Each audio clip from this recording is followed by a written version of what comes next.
This week, I'm gonna go back and hit a review of a game that fell into our backlog. Now, what's going on here? Why is this text moving so fast? And what are all these options? Choose to go on a walk or write in my diary? Gather firewood? Really? Boring. What the heck?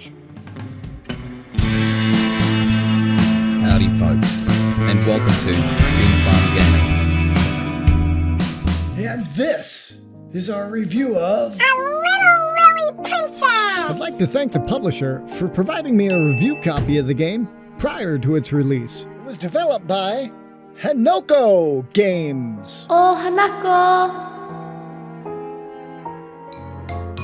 It was published by those crafty guys over at Ratalaika. Did you hear that, achievement hunters?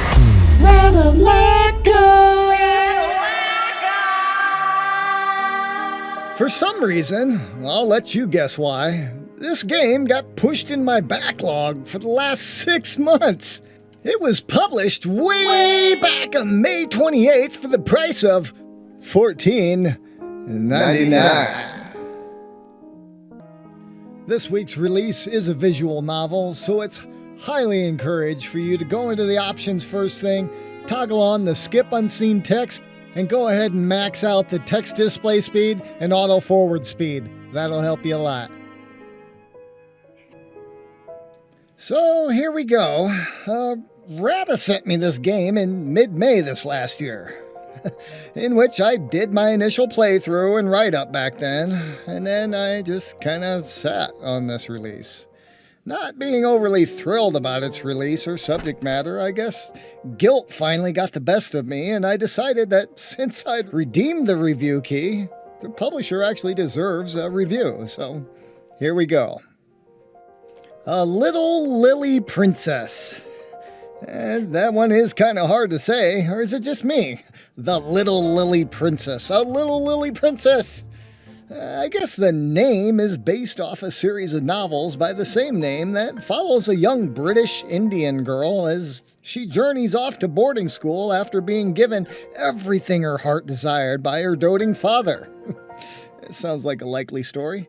So the game kind of asks the questions, how will her life change? How will her daily life choices affect her relationships with her classmates? Oh no! Will there be love? Will there be romance?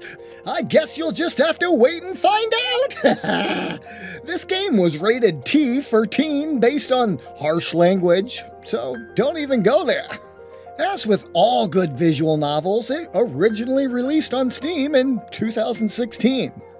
And for whatever reason, it sat there for the last 5 years until Rata helped find its way onto the console scenes this year. The game ran well on the Series X in luscious 4K 60, displaying the usual hand-drawn graphics and the ability to toggle the options to let you power through that text. You've got to love those text skip options, yeah.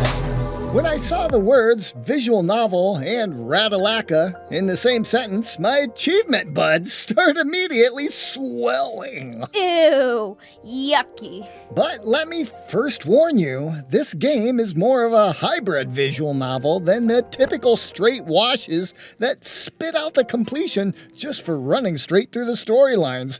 No. As you guide this powder puff of a princess through the planning of her daily chores for the week, you'll gain or diminish various relationship points with the other girls in the schoolhouse. Ooh, princesses. Can I play? Great. How did I let you talk me into playing this game? Shut up and play the game. I love princesses.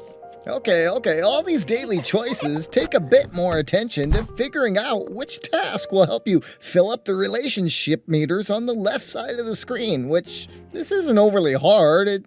The game sports a healthy 84% completion ratio on TA.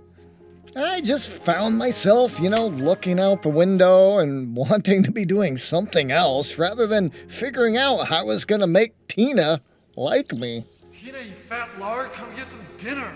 The overall completion on this one sits at less than an hour, but I've kind of noticed a resounding lack of any real completion walkthrough guide on the internet. Other than them some Steam guides. It seems to me like nobody really wanted to do a guide on the daily taskings of the spoiled princess.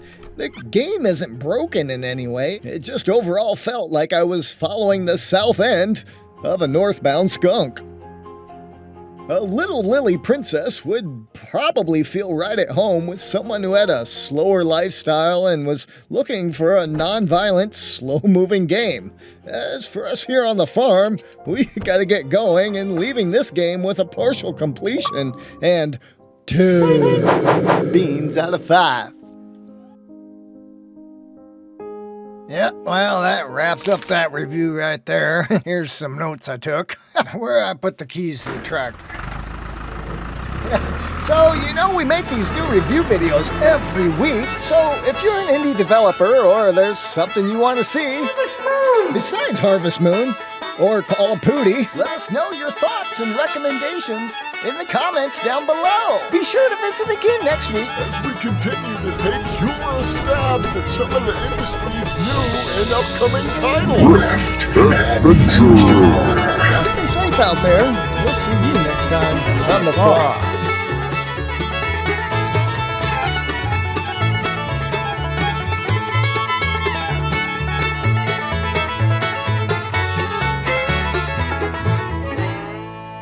Hey,